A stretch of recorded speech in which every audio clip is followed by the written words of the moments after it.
My question is to the Minister of Regulation. What recent announcements has he made about cutting red tape? Mr Speaker. The Honourable David Seymour.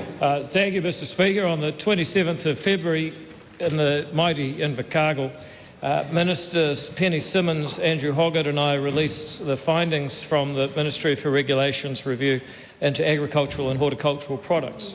Mr Speaker, rapid access to veterinary medicines and agri-chemicals is essential for lifting ag productivity and growth in the agricultural and horticultural sectors, and yet some firms have waited over 5 years for EPA and MPI approval, costing hundreds of millions of dollars in lost productivity.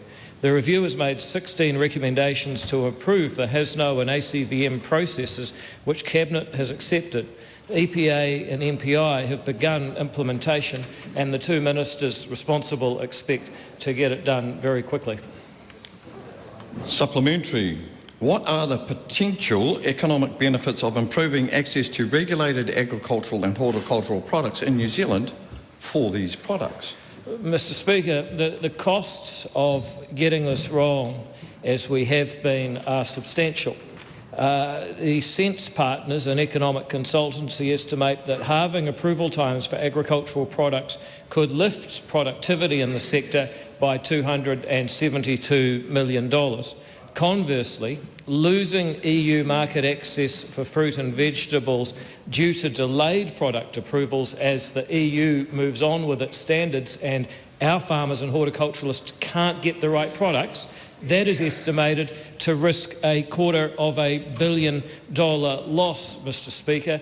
Being able to get these products through a sound regulatory system is vital to our productivity, and by bringing together two disparate ministries that have been discoordinated, the Ministry for Regulation is making that happen.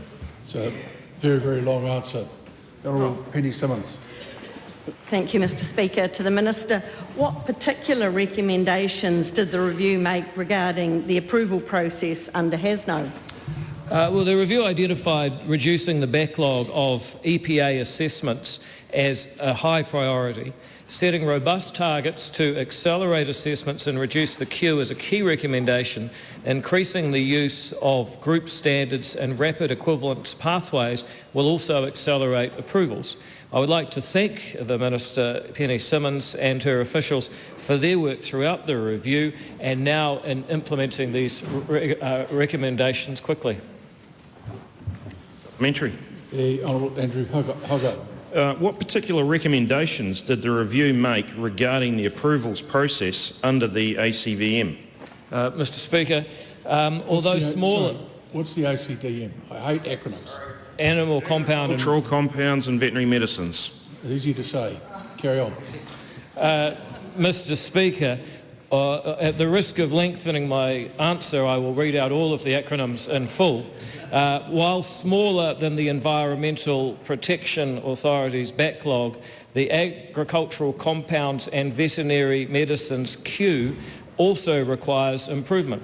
The review recommended expanding registration exemptions, enabling self-assessments and using international assessments to save time on agricultural compounds and veterinary medicines. Minister Hoggart is already implementing these through his modernisation program, and I'd like to thank him and his officials for this work in making this review a success and implementing its recommendations quickly and efficiently for the benefit of our farmers and our horticulturalists.